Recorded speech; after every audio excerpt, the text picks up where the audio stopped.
Здравствуйте, ребята! Как ваше здоровье, настроение? Начинаем урок русского языка. Тема урока «В кругу друзей». Определение рода имен существительных по окончанию в слове. Цели нашего урока, ребята, сегодня вы узнаете, как можно определять род имен существительных по окончанию в слове. Узнаете, как правильно употреблять имена существительные в речи. И будем говорить о Кыргызстане. А сейчас, ребята, словарная работа. Государственный, мамлекеттик, диск, так и переводится диск. Единство, бирдиктүү, изобразить, ойлоп табуу, население, халк. Итак, ребята, например, изобразить что? Круг, диск, солнце. Государственный что? Флаг, гимн, символ. Ребята, на вопросы «кто что» отвечают имена существительные. Теперь обратите внимание на окончание в словах.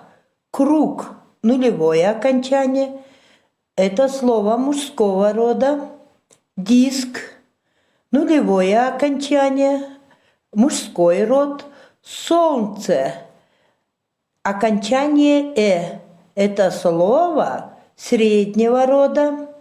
Флаг – мужской род, нулевое окончание. Гимн – мужского рода слово, нулевое окончание. И слово «символ» тоже слово мужского рода с нулевым окончанием.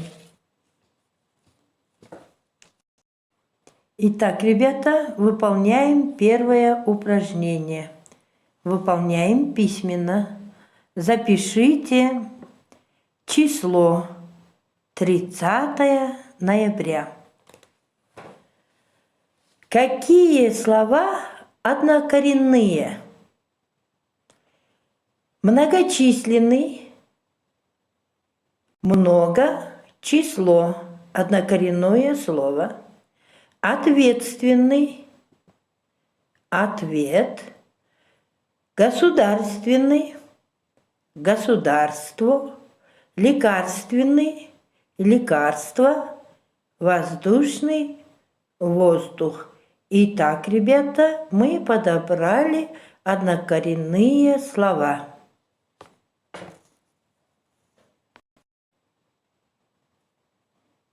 А теперь, ребята, выполняем упражнение номер 2.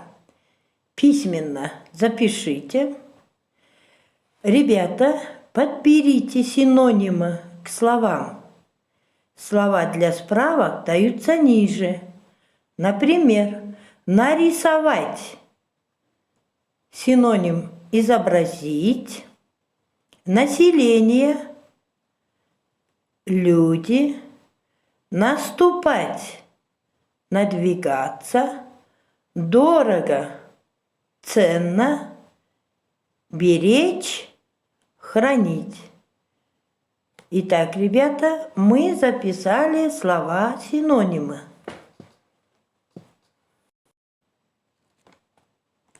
Ребята, а сейчас прослушайте высказывания.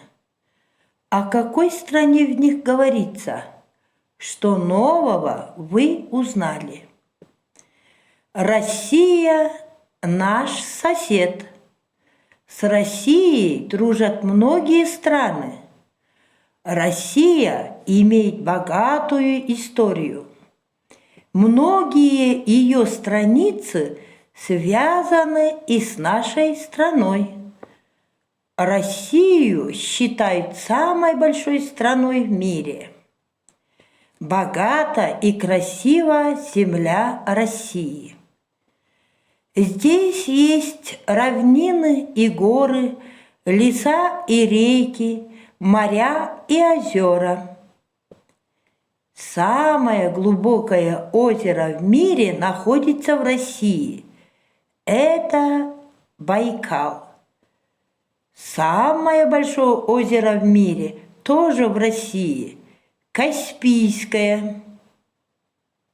Люди называют его морем. Столица России – Москва.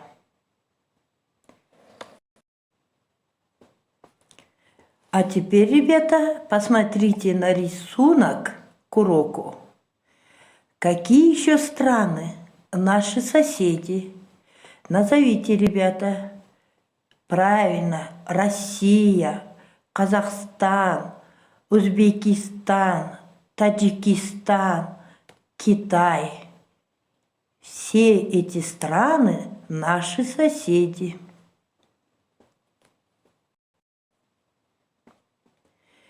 Ребята, а сейчас мы прочитаем текст о Кыргызстане.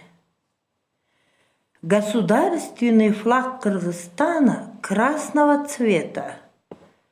В центре изображен солнечный диск с лучами золотистого цвета. Внутри тундук кыргызской юрты.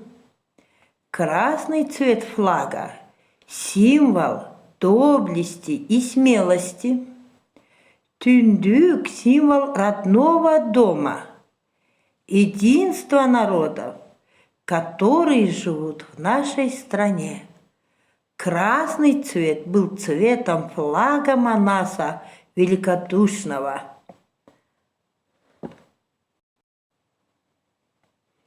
Ребята, что вы узнали нового о Кыргызстане? Правильно, ребята, мы узнали, что красный цвет флага – символ доблести и смелости. Тундук – символ родного дома, единства народов, которые живут в нашей стране. Красный цвет был еще цветом флага Манаса Великодушного. Ребята, теперь определите род выделенных слов. Находим в тексте выделенные слова.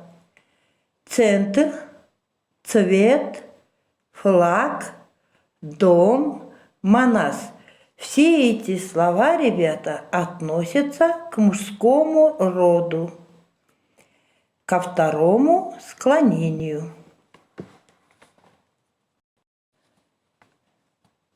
Ребята, если вы хотите определить склонение, то нужно задать вопрос к имени существительному «кто» или «что». И посмотрите на окончание. Определите род имени существительного по окончанию и роду. Узнайте склонение.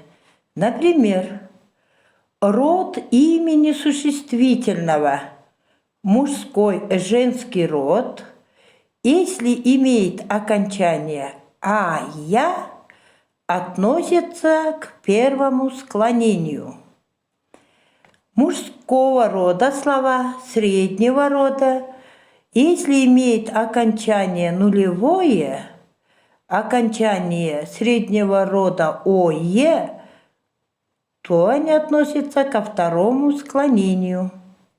Слова женского рода на мягкий знак относятся к третьему склонению.